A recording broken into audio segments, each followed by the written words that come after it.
사사기 17장 1절부터 13절 말씀까지 같이 한 목소리로 합독하도록 하겠습니다.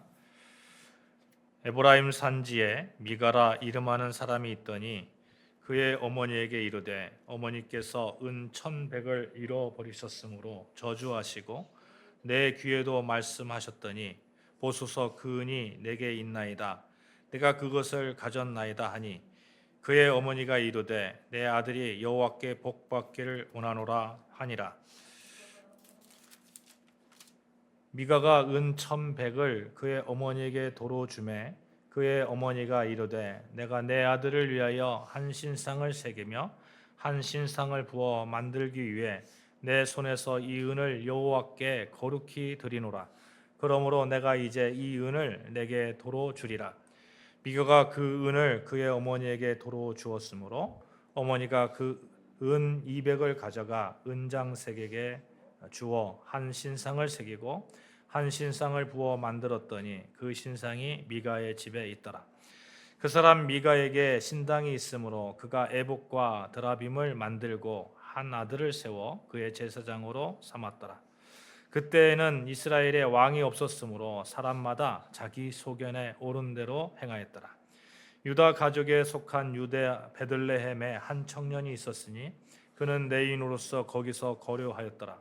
그 사람이 거주할 곳을 찾고자 하여 그 성읍 유다 베들레헴을 떠나 가다가 에브라임 산지로 가서 미가의 집에 이르매 미가가 그에게 묻되 너는 어디서부터 오느냐 하니 그가 이르되 나는 유다 베들레헴의 레위인으로서 거류할 곳을 찾으러 가노라 하는지라. 미가가 그에게 이르되 내가 나와 함께 거주하며 나를 위하여 아버지와 제사장이 되라. 내가 해마다 은 10과 의복 1벌과 먹을 것을 주리라 하므로 그 레위인이 들어갔더라. 그 레위인이 그 사람과 함께 거주하기를 만족하게 생각했으니 이는 그 청년이 미가의 아들 중 하나같이 됨이라. 미가가 그 레위인을 거룩하게 구별하매 그 청년이 미가의 제사장이 되어 그 집에 있었더라. 이에 미가가 이르되 레위인이 내 제사장이 되었으니 이제 여호와께서 내게 복 주실 줄을 아노라 하니라. 아멘. 사랑하는 여러분, 저와 여러분이 드리는 오늘 예배 가운데 하나님의 영광이 드러나며 또 성령의 능력을 덧입는 귀한 말씀의 시간이 되기를 소망합니다. 이 시대는 좀 정신을 바짝 차리고 살아가야 하는 시기인 것 같아요. 변화의 속도가 너무 빠릅니다. 제가 어렸을 때 우리가 컴퓨터를 배웠잖아요. 컴퓨터를 배우니까 핸드폰을 이렇게 또 배워야 돼요. 요즘은 핸드폰으로 뭐든지 다 하죠. 핸드폰에 익숙해지니까 이제 배워야 되는 게 AI를 배워야 됩니다. 그래야 뒤처지지 않는 것 같아요. 얼마 전에 대학이나 교육기관에서 3D를 가르치는 것이 첨단 산업을 가르치는 것처럼 그렇게 여겨졌었어요. 근데 지금은 AI를 가르치지 않으면 한참 뒤떨어져 보입니다. 이렇게 변화의 속도가 빠른 시기에 자칫 잘못하면 내가 누구인지, 우리는 무엇을 위해 사는 것인지 그 본질적 의미를 잃어버릴 때가 있을 수 있습니다.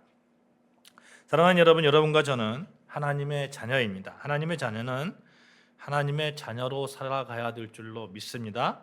이 절대적 가치는 변하지 않는 것입니다. 세상이 아무리 빨리 변한다 하더라도 이것을 잃어버리면 안 된다는 거예요. 우리는 혹시라도 우리의 삶 가운데서 내가 누구인지 자꾸 잃어버릴 그런 위험이 느껴질 때에는 그때는 지체 없이 성령님의 도우심을 구하시기를 바랍니다. 우리의 힘으로는 버겁지만 성령이 함께하면 우리는 하나님의 자녀됨, 하나님의 능력으로 넉넉하게 살아갈 수 있기 때문에 그렇습니다. 같이 인사하실까요? 하나님의 자녀로 능력 있게 살아갑시다. 시작. 하나님의 자녀로 능력 있게 살아가십시다. 아멘. 오늘 성령 강림 주일입니다. 예수님께서 부활하시고 50일째 되는 날을 오순절이라고 하죠. 이 오순절 날 예수님께서 약속하신 대로 다락강에 모여있던 제자들에게 성령의 강력한 능력이 임하셨습니다. 이 성령의 능력이 임하니까 그동안 예수를 핍박하던 사람들이 무서워서 밖에 나가지 못했던 그 제자들이 어떻게 했습니까? 담대하게 복음을 들고 세상에 나가서 그렇게 예수 그리스도를 전함으로 인해서 교회가 탄생하는 그런 계기가 되었습니다. 성령의 능력과 함께하면 교회가 교회되게 하는 강력한 힘을 가지는 것입니다. 그리스도인이 그리스도인으로 살아가는데 넉넉하게 살아갈 수 있도록 하는 것입니다. 성령과 함께한다는 것, 그것은 그리스도인의 능력이고 세상을 이길 힘이 되고 예수님의 이름으로 살아갈 수 있는 보증이 됩니다. 여러분, 성령과 함께하면 어떤 변화가 일어납니까? 여러분, 제일 먼저 예수 그리스도를 나의 주님으로 고백하고 시인하는 그러한 변화가, 구원의 변화가 일어나는 겁니다. 여러분과 제가 이 자리에 있잖아요. 예배를 드리고 있잖아요. 이 사실은 분명하게 우리가 성령 가운데 함께하고 있다는 그러한 강력한 증거가 되는 것이죠. 이렇게 성령의 능력을 받은 자는 그 삶의 변화가 일어나는 것은 너무나 당연한 것입니다. 우리가 성령을 이미 받고 있고 성령과 함께하고 있기 때문에 그것을 가지고 효과적으로 이렇게 사용하면 되는 거예요. 근데 내가 뭘 가지고 있는지도 모르면서 그렇게 살아가면 정말 그렇잖아요. 뭐 예를 들어서 자기가 한 100억, 1000억을 갖고 있는데 1000억이 있는지도 모르고 그렇게 살아가면 어떻게 그걸 사용하겠습니까? 성령을 받은 자는 그 삶의 변화가 일어나는 것이 너무나 당연하기 때문에 여러분과 저는 성령을 받은 자로서 우리 삶 가운데서 하나님이 원하시는 그런 변화를 사모하면서 매일매일 그렇게 살아가야 될 줄로 믿습니다. 그것이 성령 받은 사람의 세상 속에서 새 사람으로 변화되는 그런 과정이 되는 것이죠. 이 세상에 여러 변화가 있습니다만 어떤 변화보다 복된 변화가 내 자신이 새롭게 하나님의 자녀로 변화됨을 누리는 것입니다. 고린도서 3장 22절부터 16절 말씀 보시면 이런 말씀이 있는데 제가 봉독해 드리겠습니다. 우리가 이 같은 소망이 있으므로 담대히 말하노니 우리는 모세가 이스라엘 자손들에게 장차 없어질 것에 결국을 주목하지 못하게 하려고 수건을 그 얼굴에 쓴 것 같이 아니하노라. 그러나 그들의 마음이 완고하여 오늘까지도 구약을 읽을 때에 그 수건이 벗겨지지 아니하고 있으니 그 수건은 그리스도 안에서 없어질 것이라. 오늘까지 모세의 글을 읽을 때에 수건이 그 마음을 덮었도다. 그러나 언제든지 주께로 돌아가면 그 수건이 벗겨지리라. 하나님의 자녀로 산다는 건 하나님의 말씀에 대해서 그리스도 예수를 통해서 온전히 수건이 벗겨진 것처럼 살아가는 겁니다. 우리는 성령의 능력 안에서 예수 그리스도를 통해서 성령을 덧입었잖아요. 성령의 능력 안에서 하나님의 말씀에 대해서 수건을 벗은 사람처럼 환하게 그렇게 영적인 변화가 일어나는 그런 삶을 사는 것이죠. 영적인 그 눈, 초월의 눈을 가지고 있는 것입니다. 육안으로 보면 베드로는 뭐 그냥 갈릴리 바다의 어부였잖아요. 근데 영적으로 보면 이 사람은 온 세상에 그리스도를 전하는 그런 선복에 있잖아요. 그러니까 예수님께서 베드로를 보면서 베드로야 이렇게 말씀하시는 거 아닙니까? 그러니 우리는 성령 안에 있으면 우리 자신에 대해서도 여러분 다르게 바라봐야 될 줄로 믿습니다. 나는 하나님과 함께하는 자다. 나는 하나님의 자녀다. 하나님이 함께 하시면 할 수 있다. 가능성이 있다. 그렇게 바라보는 영적 그런 영안이 있으시기를 바랍니다. 성령의 빛으로 비춰보면 하나님께서 우리를 향하신 계획하심, 그 계획하심이 어떤 것이라 할지라도 하나님의 영광을 위해서 아름답게 쓰여짐을 바라보며 소망으로 오늘을 하루하루 살아가는 것이죠. 요즘은 IMF보다 더 어렵다고 그러잖아요. 여기저기서 너무 힘들다고 합니다. 그러나 우리는 영안으로 바라보는 거예요. 감사로 바라보는 거예요. 미래를 소망하면서 하나님께서 지켜주실 것을 소망하면서 여전히 하나님께서 지켜주시고 여전히 하나님께서 인도하실 것을 우리가 믿음으로 말미암아 감사함으로 담대하게 우리가 그렇게 하나님께 감사하고 또 하나님께 헌신하는 거 아니겠습니까? 사랑하는 여러분, 우리는 하나님의 사람으로 성령님 도우신 가운데 하나님께서 맡기신 사명을 넉넉하게 감당하는 자들이라는 것을 굳게 믿으시고 여러분 담대하게 그렇게 하나님의 그 사명을 온전히 감당하는 여러분과 저 되어지기를 바랍니다. 이 가치, 이것이 흔들리면 안 됩니다. 혼돈되어서는 안 됩니다. 오늘 말씀에 보면은 하나님의 자녀, 하나님의 백성의 가치가 흔들려서 혼돈되어 가지고 막 뒤죽박죽인 그런 신앙생활을 하는 그런 한 사람을 보게 되는 거예요. 미가라는 사람은 하나님을 잘 알고 있었던 가정의 자녀였습니다. 그가 어느 날 어머니의 돈을 몰래 훔쳤어요. 몰래 훔쳤는데 돈을 잃은 어머니가 그 돈이 어마어마한 돈이니까 내 돈을 훔쳐간 너는 하나님께 저주를 받을 것이라 온통 저주를 하고 다니는 거예요. 저주를 하고 다녀서 모든 이웃들이 다 듣고 있는 것이죠. 그러니까 아이들이 겁이 나는 거죠. 야, 이러다가 진짜 저주받는 거 아닐까? 그래서 자수를 합니다. 엄마, 내가 사실 돈을 훔쳤어. 이렇게 자수를 하죠. 그러니까 이번에는 어머니가 겁이 나는 거예요. 아니, 자기가 그렇게 저주를 했잖아요. 막 그렇게 돈 훔친 사람은 하나님께 벌을 받을 것이다, 죽을 것이다, 막 저주를 했는데 자기 아들이 그렇게 저주를 받게 생겼으니까, 그러니까 이제 어머니가 겁이 벌컥 나가지고, 그래서 어머니가 꾀를 내는데 그 돈으로 자기들이 섬길 신상을 만들고 나머지 돈으로는 베들레헴에서 온 레위인 소년 한 사람을 사서 자기 집 제사장으로 고용하고는 그에게 월급을 주면서 자신의 가정을 위해서 복을 빌려 달라고 하는 것입니다. 그리고 이제 레위인이 우리 집 제사장이 되었으니까 하나님께서 우리에게 엄청난 복을 내려 주실 거야, 이렇게 이제 믿으면서 좋아하는 모습이 오늘 성경에 그려지고 있죠. 그들이 물질에 대해서 어떻게 생각하고 있고 교회에 대해서는 어떻게 생각하고 있고 신앙이 그들이 어떤 신앙을 가지고 있는지 완전히 뒤죽박죽인 그런 모습을 보게 됩니다.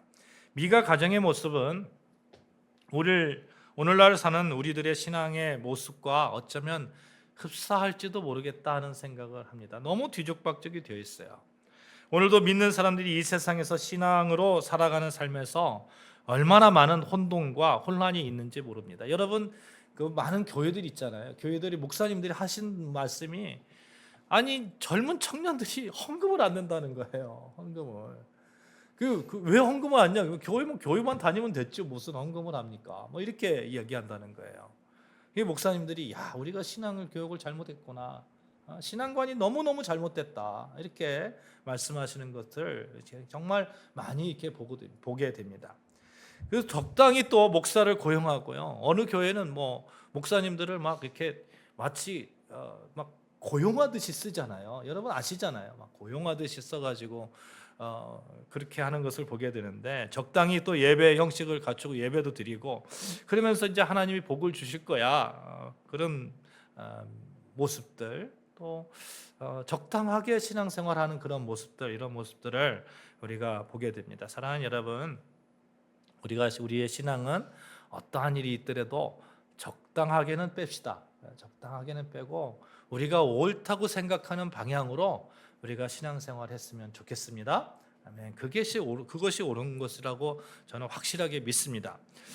여러분, 주일날만 놓고 봐도 그래요. 주일을 맞이할 때에 감사함이 있고 간절한 그런 기다림이 있고 또 하나님을 만난다는 그런 기대감이 있고, 이렇게 우리가 신앙생활해야지 오늘 또 교회 가야 돼? 이런 신앙생활 한다면 우리가 우리 자신을 다시 한번 이렇게 돌아봐야 됩니다.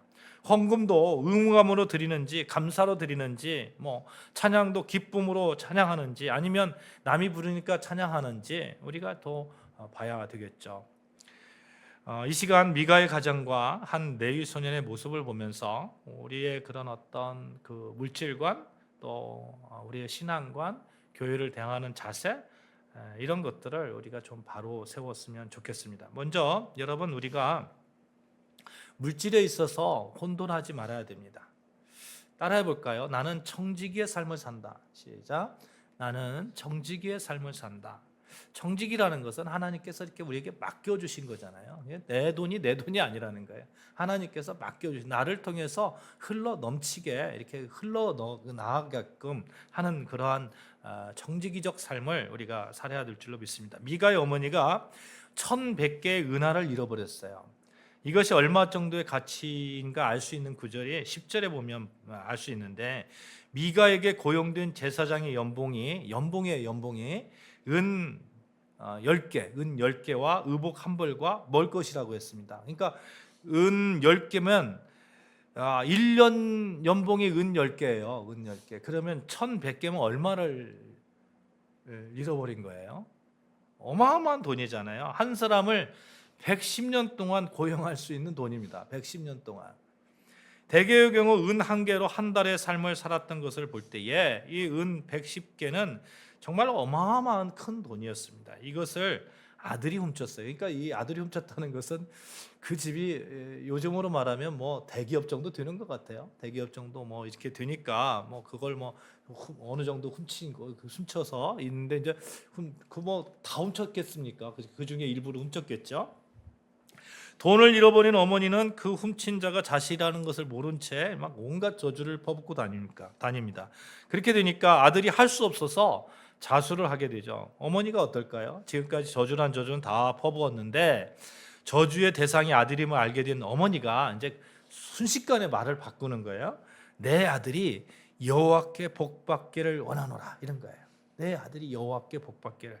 재물 때문에 여러분 한 입으로 그 똑같은 대상에 대해서 어떻게는 저주를 퍼부었다가 어떤 때는 축복을 하고 재물 때문에 한 입술로 두 말을 하는 그런 경우를 보게 되는데, 여러분 물질 때문에 시험에 들거나 물질 때문에 뭐 악을 행하거나 이러지 않기를 주님의 이름으로 축복합니다. 돈 때문에 사람을 저주하고 돈 때문에 마음이 심히 요동치는 모습들이 우리 삶 가운데 얼마나 많은지 모릅니다. 저도 마찬가지예요. 여러분 자본주의 사회에 사는 데 있어서 돈이 필요합니다. 돈이 필요하니까 어느 정도 우리가 그 돈에 대해서 우리가 명확한 그 기준을 가지고 있음에도 불구하고, 여러분 그럼에도 불구하고 돈 때문에 사람을 저주하고 이런 마음의 동요를 일으키고, 이것은 우리가 좀 지양해야 되지 않을까 생각합니다. 돈 때문에 형제가 갈라서는 경우가 얼마나 많이 있습니까? 돈 때문에 사람을 죽이는 일도 허다하죠. 돈 때문에 자기를 신임하는 사람을 배신합니다. 나라도 상관없어요. 얼마나 많은 산업 스타일들이 돈 때문에 나라가 휘청거릴 정도로 지금 그렇게 기술을 외국에 팔아넘깁니까? 어떻게 하면 그렇게 할 수 있습니까? 왜 그렇게 할 수 있습니까? 세상에서 무엇보다도 물질이 가장 중요하다고 생각하는 것 때문에 그런 거 아닙니까? 그렇죠? 여러분 우리는 그리스도인입니다. 그러니까 그리스도인은 제일 우선이 예수 그리스도가 되어야 되는 거예요. 믿으시면 아멘 하시기 바랍니다. 예수 그리스도가 첫 번째예요. 무엇 못해도 예수 그리스도예요. 물질이 아니에요. 물질이 아까워서 하나님의 일을 못합니까? 물질이 아까워서 헌금을 못합니까? 물질이 아까워서 주일날 예배를 참석을 못합니까? 아니에요. 예수 그리스도 하나님이 먼저예요. 하나님이 먼저일 때에 하나님께서 그만큼 다 채워주는 거예요. 여러분 저를 한번 보십시오. 제가 어렸을 때부터 지금까지 주일날 빠진 적이 거의 없어요. 빠진 적 거의 없어요. 여러분 제가 주일날 이렇게 안 빠졌다고 해서 빠진 적이 없다고 해서 제가 못 먹고 못 삽니까?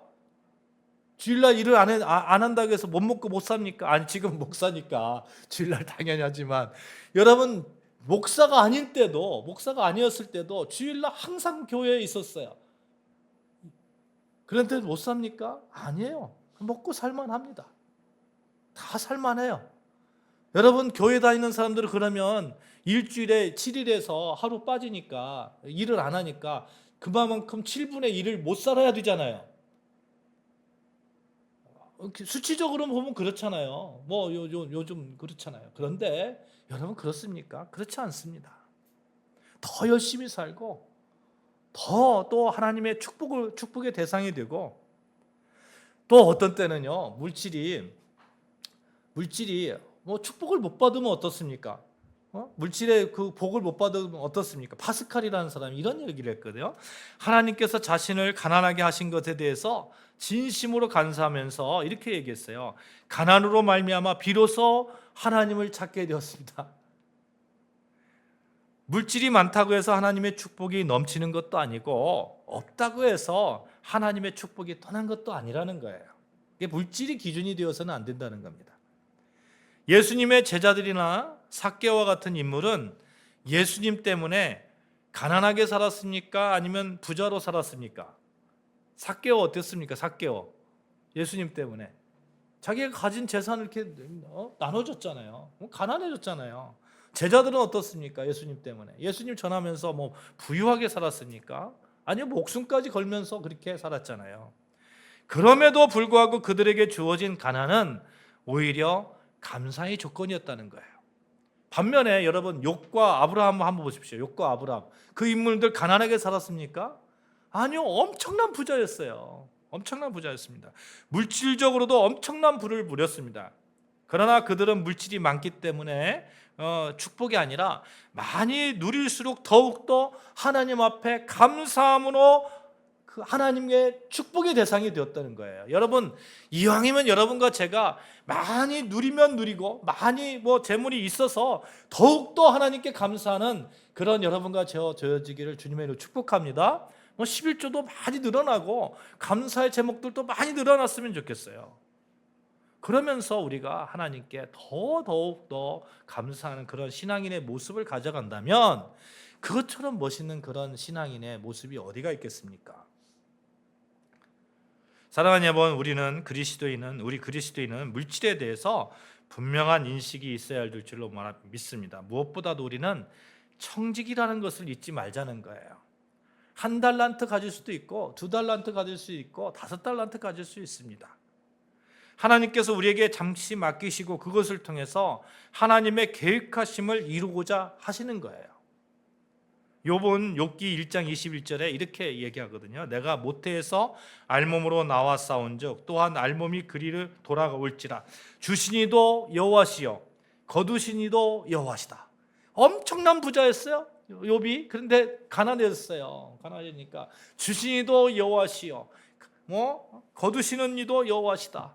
이런 믿음의 신앙이 있어야 되지 않겠습니까? 그런 믿음의 신앙이 있을 때 하나님께서 그냥 가만히 놔둘게요. 욥은 나중에 더 어마어마한 더 복을 받은 것을 우리가 욥기를 통해서 우리가 알 수 있잖아요. 물질은 이 땅에 사는 동안에 하나님께서 우리에게 맡긴 그런 것이고 우리는 그것을 잘 활용해서 하나님의 일을 또 하나님을 위해서 또 우리 삶을 위해서도 아름답게 이렇게 사용하는 거죠. 은행 창구 있잖아요. 은행 창구에 직원들이 은행에 막 돈이 많으면 자기 마음대로 씁니까? 그거 아니잖아요.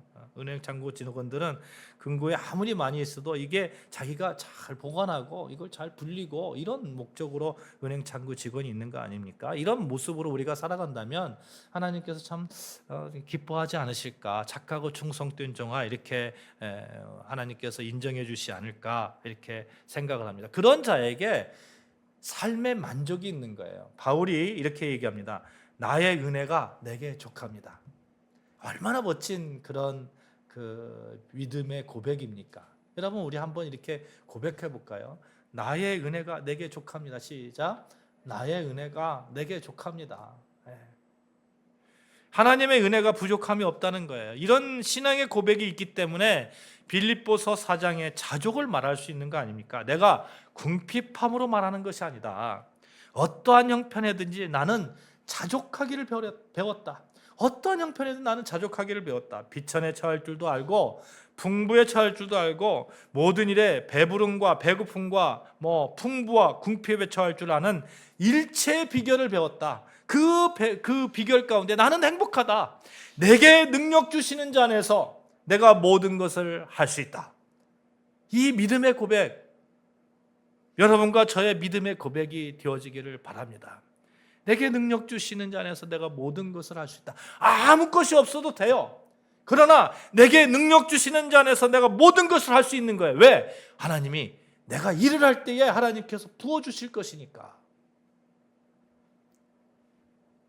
지금 내가 가진 것이 적든지 많든지 하나님이 가장 알맞은 분량을 맡겨주시고 그 분량으로 말미암아 내게 능력 주시는 자 안에서 나는 모든 것을 할 수 있다는 이 믿음이 얼마나 귀한 믿음입니까? 그러면 이 믿음을 가지고 있으면 어떤 생각이 자연스럽게 나올 수밖에 없냐면 내 영혼이 잘되게 하여 주시옵소서. 무엇보다도 하나님과의 관계가 잘되게 하여 주시옵소서. 이 고백이, 이 기도가 이렇게 나올 수밖에 없습니다. 요한삼서 2절에 이렇게 얘기하잖아요. 사랑하는 자여 내 영혼이 잘된 같이 내가 범사에 잘되고 범사에 잘 되고, 여러분 범사에 잘 되는 그 조건이, 그 앞에 전제가 내 영혼이 잘됨 같이, 내 영혼이 잘됨 같이. 여러분 우리가 무엇보다도 영혼이 잘 되는 것을 소망하시길 바랍니다. 우리 영혼의 수준이 먼저야 된다는 거예요. 그래야 물질도 건강도 환경도 나에게 복이 되어줄 줄 믿습니다. 얼마나 많은 사람들이 물질 때문에 싸우고 난리 납니까? 복권에 당첨되고 그것이 도리어 불행의 씨앗이 되는 경우도 우리가 허다하게 보잖아요. 그러므로 우리는 지금 내가 가진 물질은 내가 컨트롤할 수 있는 만큼이 가장 복됨을 믿습니다. 사실 그렇습니다. 너무 많아도 정말 많으면 그만큼의 그런 이렇게 뭔가 돼야 하잖아요. 그런데 너무 많으면 뭐 그것 가지고 뭐 쓰지도 못하고, 도리어 그것 가지고 형제들끼리 싸우고 집안이 싸우고 자녀가 싸우고, 이건 복된 것 같지는 않아요. 그러므로 여러분 내 영혼이 먼저 잘됨을 구하시기를 바라요. 그러면 어떠한 복이 와도 우리는 우리의 신앙을 지켜내면서 그 물질 때문에 도리어 불행한 길로 들어서는 것을 원천적으로 막아낼 수 있습니다. 우리가 무엇보다도 영혼의 계파를 키우자는 거예요. 영혼의 계파를 크게 키우면 하나님께서 거기에 맞는 이렇게 복을 또 내려주실 때 감사함으로 우리가 받을 수 있는 자격이 주어지는 거 아니겠어요? 물질에 대한 인식 가운데 우리가 또한 세워야 하는 것이 있어요. 그것은 하나님의 것과 또 하나님이 우리에게 허락하신 것을 분명하게 이렇게 구분해야 됩니다. 3절 한번 볼까요? 3절 시작. 미가가 은 1,100을 그 어머니에게 도로 주매 어머니가 가로되 내가 내 아들을 위하여 한 신상을 새기며 한 신상을 부어 만들기로 내 손에서 이 은을 여호와께 거룩히 드리노라. 그러므로 내가 이제 이 은을 내게 도로 돌리리라. 여호와께 다 드린다고 그랬어요. 여호와께 다 드린다고 했는데 4절에 보면 미가가 그 은을 가지고 어머니에게 도로 주었으므로 어머니가 은 200을 취해서 은장세계에 주어서 신상을 만듭니다. 그리고 이제 나머지는 이제 그냥 가져가는 거죠. 실제로 200냥만 쓴 거죠. 그녀는 잃었다가 다시 찾은 그 은을 다 이렇게 하나님께 바치겠다고 해놓고, 이게 바치겠다고 안 했으면 괜찮은데, 그리고 하나님 여호와께 다 드리노라 해놓고 은양 200냥 쓰고 나머지는 이렇게 하는 거죠. 적당히 타협하면 안 되는 거예요. 하나님과의 약속을 잘 지켜나가시는 여러분과 제가 되시기를 주님의 이름으로 축원합니다. 아멘. 그랬으면 멋진 신앙이 될 것 같아요. 일단 하나님의 것이라고 판단지어지는 그런 양심이 있잖아요. 우리 하나님께서 주신 그런 양심이 있거든요. 저의 양심, 하나님께서 나에게 주신 그 양심, 그런 양심에 좀 이렇게 뭐랄까나 좀 거부룩한다든지 좀 꺼림직한다든지 그러면 한번 생각해봐야 돼요. 일단 하나님의 것이라고 판단이 되어지면 그렇게 하는 것이 좋습니다. 예수님께서도 말씀하시죠. 가이사의 것은 가이사에게, 하나님 것은 하나님에게, 내 것은 내 거, 하나님의 것은 하나님 거. 원칙적으로 말하면 모든 것이 다 하나님의 것이고, 우리는 그 하나님께서 우리에게 맡겨주신 그 것을 가지고 참 감사함으로 하나님께 우리가 올려드리는 거, 이게 정직이적 삶이 되는 거 아니겠어요? 여러분 물질의 혼돈 말고 온전한 그러한 신앙인의 삶을 살아가시기를 주님의 축복합니다. 이 미가의 가족을 보면 신앙의 혼돈도 있는 거예요. 이게 물질의 혼돈이 있으니까 신앙의 혼돈도 있는 거죠. 미가의 어머니가 돈을 찾아다가 자기가 그 돈 때문에 저주를 퍼붓기 때문에 겁을 먹기 시작해서 이제 신상을 만들었어요. 그리고 제사장이 있는 에봇을 만드는 겁니다. 이제 제사장만 있으면 되는 거예요. 여러분 이게 가정집에서 말이 되는 거예요? 안 되는 거잖아요. 신당을 만들고 제사장을 만들고 뭐 고용을 하고 제사장 고용을 하고 그래서 복 달라고 하고 하나님을 섬긴다 하시고 하나님의 형상을 만들어 세웠습니다. 그리고는 복을 주실 거라고 생각하는 거예요. 10계명 중에 둘째 계명이 뭐예요? 우상을 만들지 말라. 근데 우상을 만들어 놓고는 그게 하나님이라고 섬기는 겁니다. 6절에 그때는 이스라엘의 왕이 없으므로 사람마다 자기 소견에 오른 대로 행하였더라. 왜 뜬금없이 그 말씀을 넣었을까요? 6절에 한번 볼까요? 6절에 5절부터 볼게요. 그 사람이 미가에게 신당이 있으므로 그가 에봇과 드라빔을 만들고 한 아들을 세워 그의 제사장으로 삼았더라. 이렇게 해놓고 6절에 그때에 이스라엘에 왕이 없으므로 사람마다 자기 소견에 옳은 대로 행하였더라. 왜 그 말씀을 툭 집어넣었을까요? 이게 말도 안 된다는 거예요. 자기 마음대로 생각하는 거예요. 자기 마음대로. 신앙의 혼돈이 완전히 자기 소견대로. 요즘 여러분 어떻습니까? 요즘 기독교인의 100명이면 100명 다 자기 소견을 가지고 있어요. 예수님은 이렇게 믿어야 된다. 하나님은 내가 믿는 하나님은 이렇게 얘기하잖아요. 내가 믿는 하나님은 아니 내가 믿는 하나님이 그렇게 표현하는 것보다 성경에서 말씀하시는 하나님 이게 더 옳은 거 아닙니까? 자기 소견대로 이 자기 소견대로의 그 신앙의 모습을 우리는 과감하게 떨쳐버려야 될 줄로 믿습니다. 여러분 자기처럼 해야 믿음이 옳은 것이지 남들이 하는 것은 뭐 다 틀리다 이런 말을 하는 분도 계시잖아요. 이렇게 되니까 거의 모든 분야에서 극단적인 분열이 일어나는 거예요. 나는 옳고 너는 싫은 거예요. 자기 소견, 내 소견이 옳다는 거니까 다른 사람의 소견은 어떤 거예요? 다른 사람의 소견은 틀린 거잖아요. 그러니까 극단적인 분열이 오는 겁니다. 나는 옳고 너는 틀리다. 정치도 그렇고 사회도 그렇고 교회도 그렇습니다. 교회도 뭐 그냥 다 갈라졌잖아요. 미가의 가족에게 그의 아버지 때까지만 해도 하나님을 중심하는 신앙이 있었을 가능성이 다분합니다. 왜냐하면 미가라는 그 말의 뜻이 누가 감히 하나님과 같으리요 이런 뜻이거든요. 누가 감히 하나님과 같으리요. 모든 신앙의 기준은 하나님이신데 그것에 견주어서 미가의 신앙, 그 가족의 신앙은 완전히 그냥 뒤죽박죽인 그런 그 신앙의 자기 소견대로 행하는 그런 신앙의 모습을 보이게 되는 거죠. 우리의 신앙도 얼마 전까지만 해도 겸손하게 남들을 존경했고 또 하나님의 말씀을 중심으로 신앙생활했고 하나님의 종들을 뭐 또 이렇게 귀히 여기고 겸손하게 또 대우하고 또 순종하고 언제부턴가 이런 모습들이 다 사라지고 내가 중심이 되고 목사도 고용하게 되는 것이고 뭐 이런 그 시대의 풍조를 우리가 알고 있잖아요. 여러분 우리가 이런 때에 과감하게 나의 소견을 벗어버리고 하나님의 말씀대로 살아가시는 여러분과 저 되어주시기를 주님의 이름으로 축복합니다. 기준이 하나님의 말씀이 되어야 되는 겁니다. 내 소견을 내세우지 말고 주님의 말씀으로 그렇게 우리가 신앙생활을 하십시다. 내 은혜의 주장되고 내 습관이 주인 노릇을 하면 하나님의 뜻은 밀려나게 마련입니다. 그것은 대단한 혼돈이고 착각이 아닐 수 없습니다. 이렇게 자기 소견대로 하나님과의 약속을 깨트려 버리니까 그들이 가진 믿음 생활도 엉망진창이 되는 것이죠. 7절에서 12절 말씀 보면 그들의 신앙생활의 단면을 보게 되는 거예요. 이제 돈을 가지고 신상을 만들고 레위 소년 하나를 데려다가 제사장 사용했어요. 고용했습니다. 그 소년은 갈 곳이 없어서 거할 곳을 찾아다니던 그런 레위인이었어요. 그런 분들 뭐 요즘 좀 있죠. 많다고 표현하기는 좀 그렇고 있습니다. 뭐 목사님들 중에서도 가짜 목사도 있고 그런 것 같아요.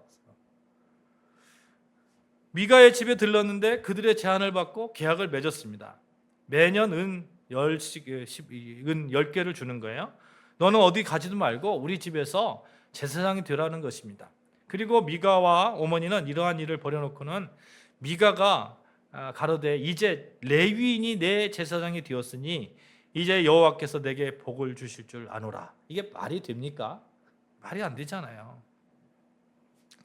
여러분 교회는 예배 드리는 곳이 전부가 아닙니다. 하나님은 예배 하나 받으시기 위해서 이 땅에 교회를 세우신 것이 아닙니다. 교회는 하나님께 부름받은 자들의 모임이고 여러분과 저는 그 모임 가운데서 하나님께서 맡겨주신 그 사명을 지금 감당하고 있는 거예요. 여러분 찬양을 통해서 또 우리가 얼마나 하나님께 그거 아주 작은 것이라고 할지도 우리가 생각할지 모르지만 하나님께서는 아주 크게 보시는 것이라고 저는 확실하게 믿습니다. 여러분의 하나하나의 그 헌신이 하나님께서 아주 크게 보는 그런 교회에서 꼭 필요한 그런 헌신이고 사명이 되는 겁니다. 이 사명을 통해서 복음이 전파되고 누군가가 회복되고 누군가가 예수 그리스도를 알게 되고 우리가 그 중심에 이렇게 서 있는 것입니다. 말씀을 가지고 찬양을 가지고 우리의 복음 전함을 가지고 하나님께서 기쁨을 받으시는 것이죠. 근데 이 미가의 가정에는 그런 것이 전혀 없는 거예요. 전혀 없어요. 단지 레위인을 제사장으로 삼아서 신상을 만들어 놓고 레위 제사장 만들어서 이제는 우리에게 복을 많이 주실 것이다. 이게 믿음 생활하는 것은 아니잖아요. 사랑하는 여러분, 우리는 늘 이런 생각을 해야 됩니다. 교회는 나의 만족을 이루는 장소가 아니라 하나님의 뜻을 이루어가는 장소이다. 이 생각을 늘 하시기를 바랍니다. 하나님의 뜻이 서려 있는 곳이 교회입니다. 교회는 어떤 사람의 유익을 위해서 세워진 것이 아닙니다. 세상을 구원하라는 하나님의 뜻을 이루려고 부름받은 여러분과 저의 모임입니다. 그러므로 교회에서는 모두가 자기를 부인하고 하나님의 형상을 닮아가는 일, 복음을 전하는 일, 하나님의 뜻을 이루어가는 그 일에 최선을 다하는 거예요. 또 예배도 정말 정성스레 드리고 말씀을 나누고, 그러니 우리가 주님의 뜻을 이루려고 우리가 불러주셨다는 그 믿음을 가지고 그 뜻에 따라서 아무리 작다고 생각하는 그런 일이라도 정성을 다해서 최선을 다해서 우리가 하나님께 드려질 때에 하나님께서는 우리를 보면서 참 착하구나, 참 충성되구나, 이렇게 우리를 칭찬하실 것이라고 믿습니다. 이런 미가의 가정을 통해서 우리가 범하기 쉬운 그런 혼돈에 대해서 살펴보았습니다. 우리가 물질적으로나 또 믿음 생활에서나 또 교회 생활 가운데 혼돈이 없이 삶 가운데서 바로 서 있는 그러한 바로 선 신앙인의 모습을 가지고 우리가 하나님 앞에 죽는 날까지 그렇게 신앙생활 했으면 좋겠습니다. 우리의 힘은 약할지 모르지만 성령께서 도와주시면 우리는 이루어낼 수 있습니다. 오늘 성령 강림 주일 바르고 또 여러분 우아하고 하나님 보시기에 참으로 아름다운 신앙인의 모습을 가지시며 충성되었다 칭찬 듣는 여러분과 저 다 되시기를 주님의 이름으로 축원합니다. 아멘. 기도하시겠습니다.